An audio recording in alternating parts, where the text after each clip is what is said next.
Max Olson, senior college football writer for theathletic.com, with us most every Thursday in the 4 o'clock hour, joins us on 365 Sports. And Max, I know it's not a football story, but what was your reaction with so much going on with the national championship on the Chris Beard story that came down earlier this afternoon? Yeah, not surprised by the outcome there. He figured there was plenty there to fire him with cause. I'm not really sure what else Texas could do in that situation. I think it would have been pretty gross of them to try to ride this out and make the case that he should stay. And I don't know how you recruit players and kind of keep moving forward with that guy as your head coach. So yeah, not shocked by that. Obviously they had to let things play out a little bit, but yeah, Texas has got to go out and find someone to replace Chris Beard, which never would have guessed that'd be the case a year ago. But certainly with the arena they've built and the recruiting they've done, you would think, I'm no college basketball expert, but you would think that's a pretty attractive job. When they hand out the team that has the best transfer portal each year, they ought to give them a picture, like a trophy that's you because Max of what Olson Award? Yeah, the Max Olson Award for transfer portal success. You think like I should be making like medals and sending them out here at the end of the offseason or something? I think you should because you are all over it. You do an incredible job. And then today, perhaps the maybe ultimate in Sam Hartman with Wake Forest heading to Notre Dame. Your thoughts on that? Yeah, I mean, they're in terms of like transfers this offseason that impact the 2023 season and who contends, I'm not sure there's a bigger one than Sam Hartman. At least at this point in the year, obviously there's a lot more guys that are going to transfer. But yeah, that was one that there was a lot of speculation around Sam Hartman for quite a while since the season ended. You knew that there were some NIL collectives that wanted to make an offer to Sam Hartman that he couldn't refuse, and that so he's one of these guys that like you could go pro and maybe be a mid to late round pick. Or maybe there's a lot of benefits to coming back and playing one more season in college. So Sam Hartman decides to go in the portal and goes to Notre Dame, which, you kind of knew that they were in the market, and they made that very clear. And that's why Drew Pine left and transferred to Arizona State. And so I think it's a great situation for them because obviously Tyler Buckner missed pretty much the entire season. And so he gets another year to develop, and you get a guy who, is the Wake Forest all-time leading passer and one of the most prolific passers in ACC history, to come into a program and really give them a lift. I think that it's certainly one of those guys that raises expectations for the Irish in 23. Who would you say is the second on that list? Because there have been some guys going places. I don't think we've seen like a USC type, collection this year, but there have been some big moves outside of Sam Hartman.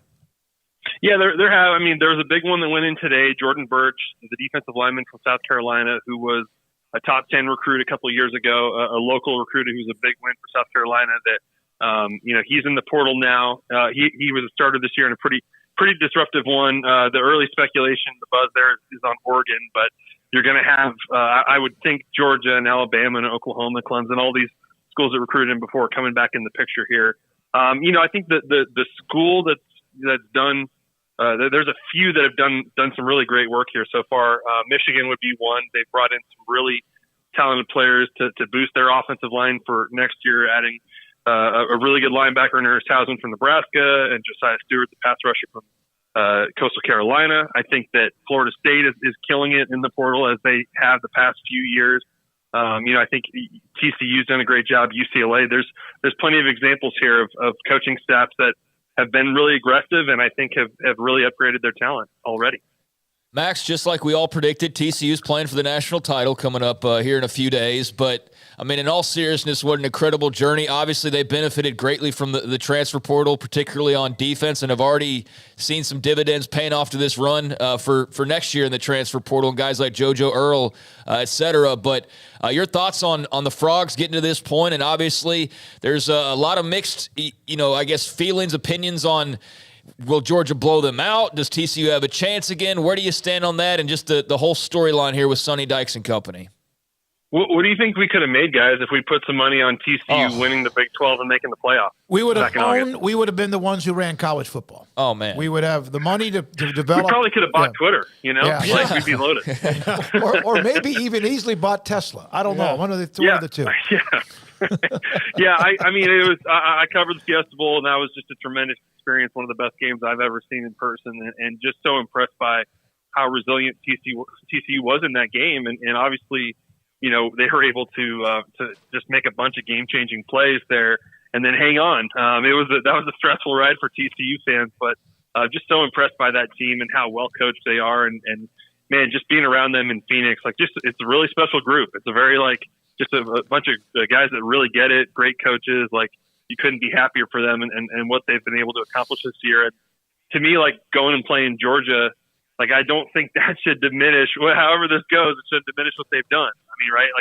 It's not like they were building this thing this year to go beat Georgia and win a national championship. This is house money at this point. And, I think that they're just going to need a lot of things to break the right way for them or Georgia to make a lot of mistakes like we saw Michigan make. But, I think the line's probably about right. I think probably calling it a 2-score game is probably realistic and just in terms of what Georgia's been this year. But, I think that getting Kendra Miller back is important, and we'll see how that shakes out. But, TCU is going to have a plan, and this is a group that has been resilient all year, and I can't wait to see how they respond to kind of this David versus Goliath situation here. Max, last year Cincinnati was in the playoff. This year TCU was in and won. And in 2 years we're going to the 12-team playoff format. Is this a good omen of things to come for teams that are not classic blue bloods? Yeah, I mean, I think we're giving them more opportunity. I know some people can look at that and say, "Oh, there's some luck involved with that." That maybe some teams were down at the right years, and that's how these teams got into the 4 or whatever, right? But I mean, I think that you're seeing that when we give these programs, first of all, when we give these schools an opportunity to come up to the Power 5 level, I mean, my goodness, we're talking about TCU and we're talking about Cincinnati, and I mean, shoot, Utah's been to back-to-back Rose Bowls now. If you're clearly seeing these programs, if you let them into the party, they can mess around and win and be really, really successful. And so that's been awesome to see. But yeah, I think that I think that the 12-team playoff, will surprise teams win the national championship every year in that thing? No, that's probably not going to happen all the time because it's going to be a pretty tough run, and you're probably going to have to win some road games and stuff like that to make it to the championship. But I do think having more access, this is the beauty of it, is we get some really surprising outcomes and some teams that are not just totally loaded with blue chips that have a chance to go win big games. Max, we haven't asked you, I don't think, the last couple of times much about Matt Rule in Nebraska, and obviously picked up some more commits the other night. Just what's the early feeling on the job he's done and kind of what's forming, the puzzle pieces all coming together for him? Yeah, I think pretty cautious optimism here in Nebraska about the Matt Rule era so far. I think the hiring of Tony White at the Syracuse DC was impressive. A guy that he hadn't really worked with a ton, but a guy who's done a great job with the 3-3-5 before. I think that staff-wise, it's coming together about how you would expect. Obviously, with some familiar faces from Carolina and stuff like that. And I think the recruiting between the high school and transfers, they've hit the ground running. I know they've got a bunch of visitors coming in this weekend, and it's just, this is where it's at for Nebraska. It's just got to be a day-by-day process of trying to get the right people in there and trying to change the culture. And I think that so far so good. But Matt Rule has got to be spending with all the stuff that they've had to do here in the last 2 months just to kind of get this thing off the ground. Yeah, they had a couple of commitments, one of those all-star games, which has probably been a while Yep. for that program. And, in fact, you use the word process. That's a word he likes to use. Coaches, a lot of them do, but I remember that was one of the words he used when he first came to Baylor. Your thoughts about overall the transfer portal. Now, there's different times when people can enter it, right? And then there's certain times. What now is next? What's the next wave in the transfer portal? Yeah, so the window for entering the transfer portal, that's going to close here in about 2 weeks. So we've got about 2 more weeks here of guys making that move. Obviously, grad transfers can go in at any time, so we'll still see stuff happening past that deadline. But really, it's supposed to slow down from mid-January till May, and so that gives people a chance to go through spring and figure out what their situation is.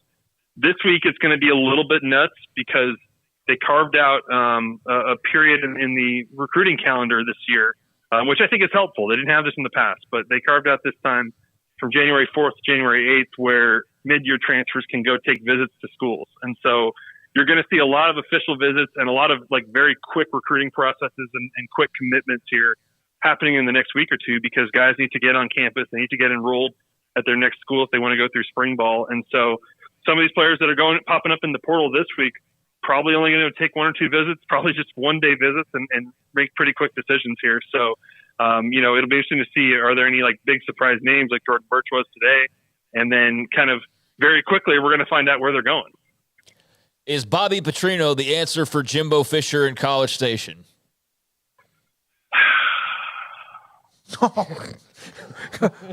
Are you okay? What a great question. Let me think about that one. It's fascinating. It's just fascinating. Can we get like can the SEC network like do the Hard Knocks show for them this year or something? Right. Can we get that going? Man. I think we all want to see how that dynamic works. And it's interesting.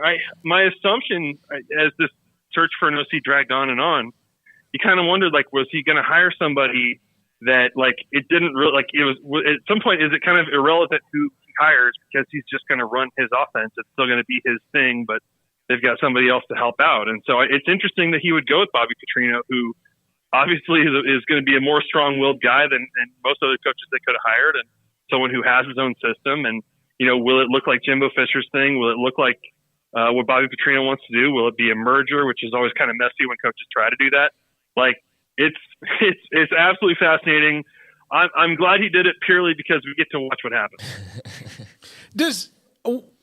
Does Jimbo not worry about, or I mean, he should be, but I mean, with him, he's cantankerous. He's got DJ Durkin on the staff, and that's already pretty caustic nationally. Steve Adazio, and now Bobby Petrino. Does he not really care how this is going to work out culture-wise? No. What? I don't know what else you want me to Clearly say. not. Yeah. Did it, or do you think it occurred to him and he just said, No. Unclear. Yeah. No, I mean, I think sometimes guys like him just think, that guy's a really good ball coach, and that guy's, I don't care what his past is, and I don't care what anybody says. I know this guy's good at coaching. I've seen it with my own eyes. And so that's how some of these guys are. And I think it's, I don't know. It just kind of feels like it's going to be an extreme outcome no matter what, right? It's either going to be extremely successful or it's going to be extremely dysfunctional. Found somebody that might be able to tell him, no, I'm doing this. This is why you hired me. That kind of thing, too. Not just a young guy that would probably bow down to him. And who knows, they'll probably scratch and claw, and that's good. They need to find a way to get A&M better if they can. Thank you, Max. Appreciate you as always, man. Max Olson, senior college football writer for theathletic.com. And